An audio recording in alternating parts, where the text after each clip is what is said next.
नमस्कार, स्वागत है आपका। आप देख रहे हैं इंडिया टीवी। आपके साथ मैं हूं प्राची पाराशर। दोपहर के 12 बज रहे हैं। वक्त है प्रहार का। प्रहार में बात पश्चिम बंगाल की, जहां हिंसा के बाद हाई कोर्ट, आयोग और अब राज्यपाल एक्शन में आ गए हैं। पश्चिम बंगाल के राज्यपाल सीवी आनंद बोस आज हिंसा प्रभावित मुर्शिदाबाद और मालदा जा रहे हैं। वो कोलकाता से मालदा के लिए ट्रेन से निकल भी चुके हैं। वहीं मुख्यमंत्री ममता बनर्जी ने राज्यपाल से दौरा स्थगित करने की अपील की थी, लेकिन राज्यपाल का कहना है कि वो हिंसा से प्रभावित लोगों से मिलकर जमीनी हकीकत जानना चाहते हैं। राज्यपाल का ये दौरा 2 दिनों का है, जिसमें वो पलायन करने वाले लोगों के लिए बनाए गए रिलीफ कैंप में जाएंगे, दंगा प्रभावित क्षेत्रों का जायजा लेंगे। तो वहीं दूसरी तरफ कलकत्ता हाईकोर्ट भी हिंसा के बाद लगातार एक्शन में है। बंगाल सरकार को लोगों की मदद का आदेश दिया गया है, तो वहीं हिंसा वाले इलाकों में सेंट्रल फोर्स की तैनाती बरकरार रहेगी। मुर्शिदाबाद के बेदबोना गांव में 11 और 12 अप्रैल को हुई हिंसा की कुछ और तस्वीरें सामने आई हैं। वहीं मुर्शिदाबाद में हिंसा के बाद बर्बादी के निशान अभी तक दिखाई दे रहे हैं। इन सब के बीच सियासत भी इस पर लगातार जारी है। पश्चिम बंगाल के गवर्नर सीवी आनंद बोस आज हिंसा पीड़ितों से मुलाकात करेंगे। वो मुर्शिदाबाद के उन इलाकों में जाने वाले हैं जहां वक्फ कानून के खिलाफ हिंदुओं के घरों को टारगेट कर हिंसा और आगजनी की गई। आज राज्यपाल पहले मालदा जा रहे हैं, जहां वो रिलीफ कैंप में रह रहे पीड़ितों का हाल जानेंगे। फिर मुर्शिदाबाद के हिंसा पीड़ितों से मुलाकात करेंगे। सीवी आनंद बोस ने कहा कि वो चाहते हैं कि ग्राउंड पर जाकर हालात को समझें। वो समझना चाहते हैं कि मौके पर क्या हुआ, जिससे कि हालात को देखकर अपना माइंड मेकअप कर सकें। गवर्नर का कहना है कि अगर वहां शांति स्थापित हो रही है तो मैं ये सुनकर काफी खुश हूं। अब इसके मुताबिक ही रिपोर्ट बनाऊंगा।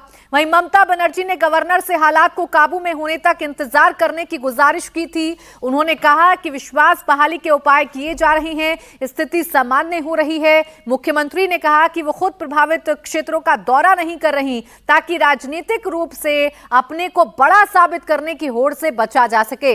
बंगाल के गवर्नर ने क्या कहा अपने इस दौरे को लेकर, ये पहले आप सुनिए।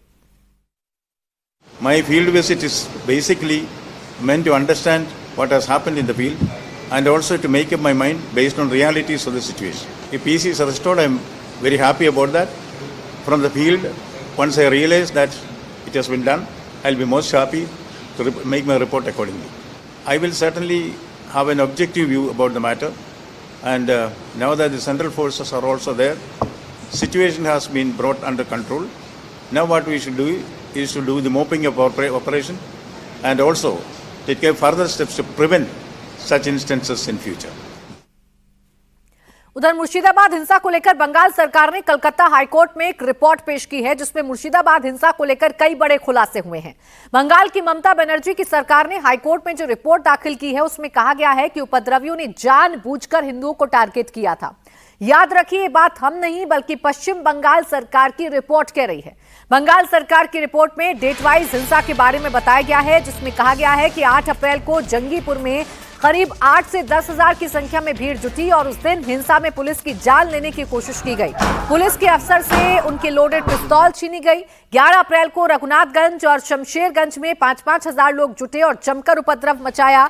12 अप्रैल को उपद्रवियों ने हिंदुओं के घर को भी टारगेट किया, मंदिर तोड़े गए, दुकानों को टारगेट किया गया, लूटपाट की गई। ये सब कुछ बंगाल सरकार की रिपोर्ट को देखकर समझ में आता है, उसे पढ़कर समझ में आता है, क्योंकि बंगाल सरकार ने बताया कि कैसे भीड़ को कंट्रोल करने में बंगाल पुलिस भी बेबस नजर आई। पूरी तैयारी बेशक की गई थी, लेकिन उसके बावजूद भीड़ पुलिस वालों की जान लेने पर आमदा थी।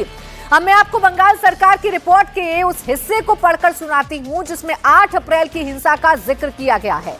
कलकत्ता हाईकोर्ट में दाखिल बंगाल सरकार की रिपोर्ट में कहा गया है कि जंगीपुर में वक्फ एक्ट के खिलाफ प्रोटेस्ट शांतिपूर्ण था, जिसमें 8 से 10 हजार लोग जमा हो गए। लोगों ने हाईवे को जाम कर दिया और जब पुलिस ने उन्हें हटाने की कोशिश की तो उपद्रवियों ने पुलिस पर ही हमला कर दिया। पुलिस वालों की जान लेने की कोशिश की गई, हथियारों से हमला किया गया। उपद्रवी लाठी, हसुआ, लोहे की रॉड के अलावा दूसरे घातक हथियारों का जो इस्तेमाल थे वो कर रहे थे। उनका इरादा पुलिस वालों को मारने का था। सरकार ने बताया कि दंगाइयों की भीड़ में से कुछ लोगों ने एक पुलिस अफसर की लोडेड पिस्टल छीन ली, जिसमें 10 राउंड गोलियां भरी थी। पुलिस ने हवा में फायरिंग की, अतिरिक्त बल बुलाया गया, लेकिन जब दंगाई पीछे नहीं हटे तो पुलिस ने फोर्स का इस्तेमाल किया। रिपोर्ट में कहा गया है कि पुलिस ने 142 राउंड रबर बुलेट, 10 राउंड आंसू गैस, 40 राउंड स्टन शेल और 9 राउंड स्मोक का इस्तेमाल किया। ममता सरकार ने यह भी कहा कि मुर्शिदाबाद में अब हालात कंट्रोल में हैं और पलायन करने वाले 38 ऐसे परिवार हैं जिनको पुलिस वापस लेकर आ गई है, जिन्हें प्रशासन वापस लेकर आ गया है। हालात को सामान्य किया जा रहा है। विश्वास स्थापित करने के लिए लगातार जो पुलिस की गश्ती है ऐसे इलाकों में की जा रही है जिन इलाकों में भयावह हालात थे, जिन इलाकों में लूटपाट और आगजनी की घटना की गई थी, हिंदुओं को भी टारगेट किया गया था। मनीष भट्टाचार्य मेरे सहयोगी जुड़ गए इस खबर पर ज्यादा जानकारी के साथ। मनीष, इस रिपोर्ट में सरकार ने सब कुछ बताया है, कैसे पुलिस बेबस हो गई, कैसे मंदिरों को टारगेट किया गया, कैसे हिंदुओं को टारगेट किया गया। ये खुद बंगाल सरकार एक्सेप्ट कर रही है, जो अभी तक कह रही थी कि सब कुछ प्रोपोगेंडा है। रिया, देखिए, ये बंगाल सरकार खुद एक्सेप्ट कर रही है और बड़ी बात यह है कि ये पुलिस की रिपोर्ट है जिसमें ये कहा गया है कि जिस वक्त यहाँ पर नमाज हुई उसके बाद पहले से 5 से 10 हजार लोग एक जगह पर इकट्ठा होने के लिए कहा गया था, लेकिन अचानक से मॉब आया और उसके बाद जब पुलिस के जो आईओ और जो वहां पर लोग मौजूद थे, जब इन्होंने रोकने की कोशिश की तब दंगाइयों ने उत्पात मचाना शुरू किया और उसके बाद इनकी एक ग्लॉक पिस्टल थी पुलिस की, जिसको छीन लिया गया, जिसपे 10 राउंड फायर थे। और उसके बाद धुलियान जो चौराहा है जहां पर डाक बंगलो है वहां पर तोड़फोड़ हुई, बीडीओ ऑफिस में तोड़फोड़ हुई और उसके बाद फिर बाजार में तोड़फोड़ शुरू करी। पुलिस ने अपनी रिपोर्ट में यह भी दिया है कि जो तमाम लोग थे जिस तरीके से वहां पर आए, उनके हाथ में लाठी डंडा और जो हसिया है वो भी वहां पर मौजूद था और पुलिस के लोगों की भी जान लेने की कोशिश की गई। ये खुद पुलिस ने अपनी रिपोर्ट में दिया है। बड़ी बात यह है कि पलायन बड़े स्तर पर हुआ है। ये सिर्फ 38 लोगों की बात नहीं है, बल्कि कई परिवार हैं जो कि पलायन कर चुके हैं और जो कि मालदा में शेल्टर होम में वहां पर मौजूद भी हैं। दूसरी बात यह है कि यहाँ के जो लोग हैं जहां पर हिंसा हुई है, जिनके घर तोड़फोड़ किए गए हैं, जिनकी दुकानों को जलाया गया है, उन लोगों ने खुद कहा है कि नमाज के बाद सब कुछ सही हो जाता, लेकिन जब उन्होंने पुलिस को मदद करने के लिए फोन किया तो पुलिस ने हाथ खड़े कर दिए थे, सरेंडर कर दिया था और किसी तरीके से कोई मदद नहीं करी। शायद यही वजह थी कि उत्पात बहुत ज्यादा बढ़ गया। लेकिन अगर आप पूरे गौर से जो पुलिस की रिपोर्ट जो कोर्ट में सबमिट की गई है, जो फैक्चुअल रिपोर्ट है, अगर आप उसको पढ़ेंगे तो पुलिस ने ये जरूर दर्शा दिया है कि सब कुछ प्री प्लान तरीके से समझौता होने की पूरी कोशिश थी। और अगर एक पुलिस अधिकारी की ग्लॉक पिस्टल छीन ली जाए तो आप समझिए किस तरीके से प्री प्लान तरीके की थी और दंगाइयों का क्या मानस रहा होगा। और अगर हथियार लेके वहां पर जब लोग आए और पुलिस खुद कह रही है कि पुलिस को मारने का प्रयास किया गया है, तो उत्पात बहुत बड़े स्तर पर हुआ, इसमें कोई दो राय नहीं है। और जिसके बाद बहुत ज्यादा हिंसा हुई है। 2 दिन तक की, शुक्रवार और शनिवार 2 दिन हिंसा हुई। तमाम ऐसे गांव हैं जो कि बेदबोना, लालपुर, घोषपाड़ा, ऐसे इलाके। मनीष, और इन 2 दिनों में पुलिस ने क्या किया, कैसे हिंसा को रोकने की कोशिश की, सब कुछ इस रिपोर्ट में बताया गया है। यह भी बताया गया है कि हालात इतने बिगड़ गए थे कि पुलिस को अपनी जान बचाने के लिए पीछे हटना पड़ा, पुलिस को छिपना पड़ा ताकि पुलिस वाले अपनी जान बचा सके, क्योंकि 10 पुलिसकर्मी उस दौरान घायल हुए थे। अब मैं आपको बंगाल सरकार की रिपोर्ट के उस हिस्से को पढ़कर सुनाती हूं जिसमें 8 अप्रैल की हिंसा का जिक्र किया गया है। कलकत्ता हाईकोर्ट में दाखिल बंगाल सरकार की रिपोर्ट में कहा गया है कि जंगीपुर में वक्फ एक्ट के खिलाफ प्रोटेस्ट शांतिपूर्ण था। पीडब्ल्यूडी मैदान में 8 से 10 हजार लोग जमा हुए, लेकिन ये लोग हाईवे की तरफ कूच करने लगे। इन्होंने नेशनल हाईवे को जाम कर दिया और जब पुलिस ने हाईवे को खुलवाने की कोशिश की, जब पुलिस ने उन्हें पीछे हटने के लिए कहा, तो उपद्रवियों ने पुलिस पर ही हमला कर दिया। और यह हमला सिर्फ पत्थरों से नहीं किया जा रहा था, बल्कि लाठी से, डंडों से और जो हथियार होते हैं उनसे हमला किया जा रहा था। लोहे की रॉड से हमला किया जा रहा था। सरकार की रिपोर्ट में जिन हथियारों का जिक्र हुआ है उसमें लाठी, हसुआ, लोहे की रॉड के अलावा दूसरे घातक हथियारों का जिक्र किया गया है। उनका इरादा यह था कि वो पुलिस वालों को मारें या पुलिस वालों को नुकसान पहुंचाएं। सरकार ने बताया कि दंगाइयों की भीड़ में से कुछ लोगों ने एक पुलिस अफसर से लोडेड पिस्टल भी छीन ली। ग्लॉक पिस्टल छीन ली गई जिसमें 10 राउंड गोलियां भरी थी। पुलिस ने हवा में फायरिंग की, अतिरिक्त बल का इस्तेमाल किया गया। जब दंगाई पीछे नहीं हटे तो पुलिस ने फोर्स का इस्तेमाल किया और तकरीबन 4 घंटे के बाद पुलिस ने हालात पर नियंत्रण पाया और इस दौरान पुलिस ने 142 राउंड रबर बुलेट, 10 राउंड आंसू गैस, 40 राउंड स्टन शेल और 9 राउंड स्मोक बम का इस्तेमाल किया। ममता सरकार ने यह भी कहा कि मुर्शिदाबाद में अब हालात कंट्रोल में हैं और पलायन करने वाले परिवारों को अपने घर वापस लौटाया जा रहा है। लेकिन जिक्र सिर्फ 38 लोगों का अभी तक हुआ है कि 38 ऐसे लोग हैं जिन्हें वापस उनके घर में बसा दिया गया है। 11 अप्रैल को हुई हिंसा को लेकर बताया गया है कि इस दिन जुमे की नमाज के बाद हाईवे जाम करने की कोशिश की गई। करीब 2000 की संख्या में मुस्लिम भीड़ ने रोड को जाम कर दिया और ये लोग भड़काऊ नारेबाजी कर रहे थे। जब पुलिस ने उनको रोकने की कोशिश की तो फिर वही 8 तारीख वाला पैटर्न अपनाया गया। पुलिस पर ही हमला कर दिया गया, पुलिस पर पथराव हो गया, आसपास की दुकानों को तोड़ा गया, मकानों को तोड़ा गया, सीसीटीवी को निशाने पर लिया गया, दुकानों में पूरी तरीके से जो लूटपाट है वो की गई और उपद्रवी अपनी पहचान छिपाने के लिए लगातार जो है वो सीसीटीवी को निशाना बना रहे थे। तो इस रिपोर्ट में कई खुलासे हुए हैं। बड़ी बात यह है कि इस रिपोर्ट से ये तो निकलकर सामने आ रहा है कि हिंदुओं को टारगेट किया गया था। आगे बढ़ रहे हैं, राजधानी दिल्ली की बात करेंगे जहां सीलमपुर इलाके में जबरदस्त बवाल हो रहा है। 17 साल के लड़के कुणाल की हत्या के बाद हिंदू बेहद गुस्से में हैं। हिंदू समाज के लोग विरोध प्रदर्शन कर रहे हैं। दिल्ली के सीलमपुर में कुणाल हत्या से गुस्साए लोगों ने सड़क जाम कर दिया। प्रदर्शनकारियों ने आईएसबीटी कश्मीरी गेट से दिल्ली गाजियाबाद को जोड़ने वाली मेन रोड पर जाम लगा दिया है। हिंदू समाज के लोग कुणाल के हत्यारों को फांसी देने की मांग कर रहे हैं। कह रहे हैं कि मुस्लिम बाहुल्य सीलमपुर में हिंदुओं का रहना मुश्किल है। यहाँ आए दिन हिंदुओं के साथ इस तरह की वारदातें होती रही हैं। दरअसल कल सीलमपुर में 17 साल के कुणाल की बेरहमी से हत्या कर दी गई थी और हत्या का आरोप मुस्लिम लड़के साहिल और उसकी बहन पर लगा। इसके बाद सीलमपुर में भारी तनाव है। इलाके में भारी संख्या में पुलिस बल की तैनाती कर दी गई है क्योंकि लोगों का जो गुस्सा है वो फूट पड़ा है और लोग ये कह रहे हैं कि सीलमपुर चूंकि मुस्लिम बाहुल्य इलाका है तो यहाँ हिंदुओं का रहना मुश्किल हो गया है। आए दिन ऐसी वारदातें होती हैं और इसीलिए इस हत्याकांड में गुस्साए लोगों ने जाम कर दिया है मेन रोड को। वो रोड जो कि दिल्ली और गाजियाबाद को जोड़ती है, दिल्ली और यूपी को जोड़ती है, उस रोड को जाम कर दिया है।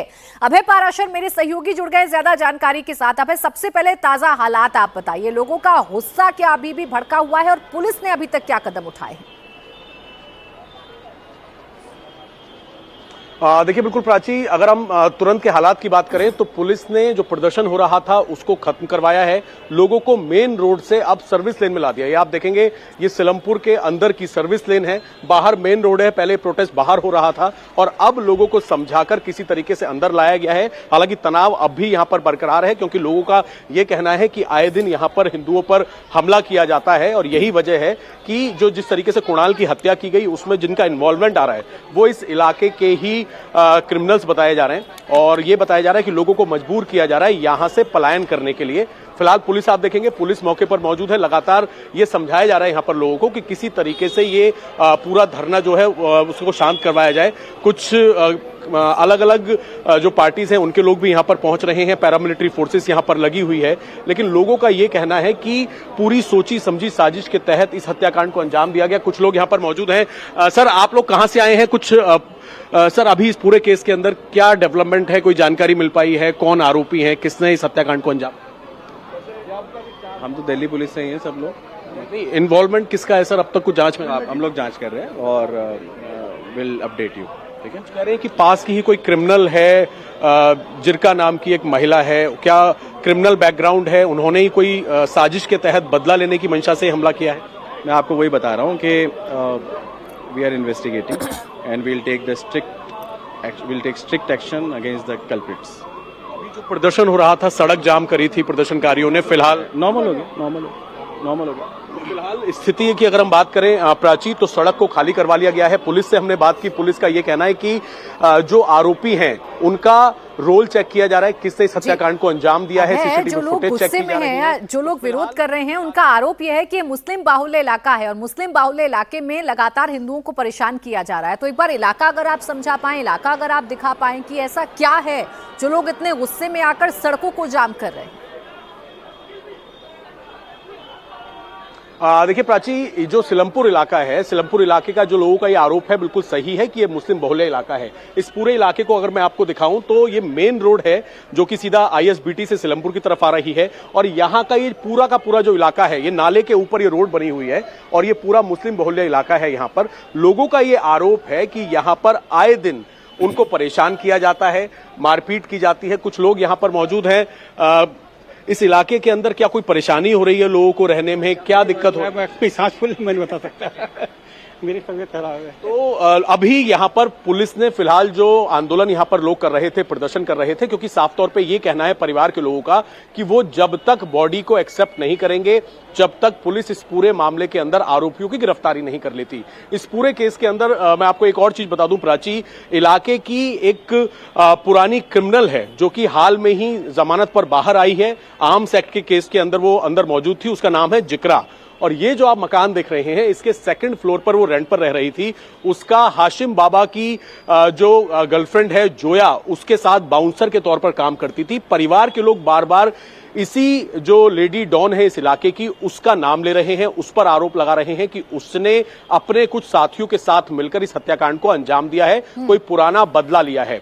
पुलिस का साफ तौर पे ये कहना है कि जो जिक्रा है उसको भी कल पूछताछ के लिए पुलिस ने उठाया था, उससे पूछताछ की है, क्या इसका इन्वॉल्वमेंट है, क्या कोई सुपारी दी गई थी, फोन पर बातचीत की गई थी, किस तरीके से कुणाल की लोकेशन दी गई, कहां पर उसको घेरा गया, इन तमाम चीजों को पुलिस वेरीफाई कर रही है। क्या कुणाल की हत्या के पीछे की वजहों को अभी तक साफ कर पाई है पुलिस कि क्यों कुणाल की हत्या की गई? क्या वाकई में इसे हिंदू मुस्लिम वाले एंगल से देखना चाहिए कि मरने वाला लड़का हिंदू है, मारने वाले मुस्लिम है? क्या इसी वजह से इस हत्याकांड को अंजाम दिया गया या कोई और वजह भी है?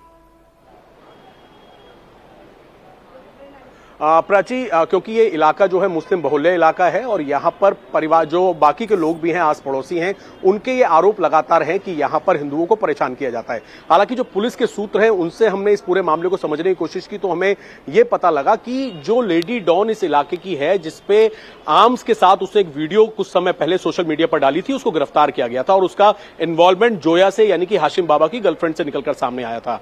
जांच में यह पता चला है कि जो फिलहाल 2 महीने से इस मकान पर पर रह रही थी जिक्रा, उसके भाई पर हमला हुआ था कुछ समय पहले और जिसमें हमला इस तरीके से किया गया था कि कुणाल के कुछ जानकार लोगों ने हमला किया था, ऐसी जानकारी मिल रही है और उसमें जिक्रा का भाई जो है बच गया था। 307 का मुकदमा दर्ज हुआ था, ये उसका रिवेंज हो सकता है। कुछ और लोग हैं इलाके के, क्या नाम है आपका? साहिल। साहिल, जो ये पूरा हत्याकांड हुआ है, आप लोगों ने प्रदर्शन भी किया है, पुलिस क्या कह रही है, कौन लोग शामिल हैं, किसने इस हत्याकांड को अंजाम? सर मेरा कहना तो ये है, पुलिस ने हमारा हाथ कभी दिया ही नहीं।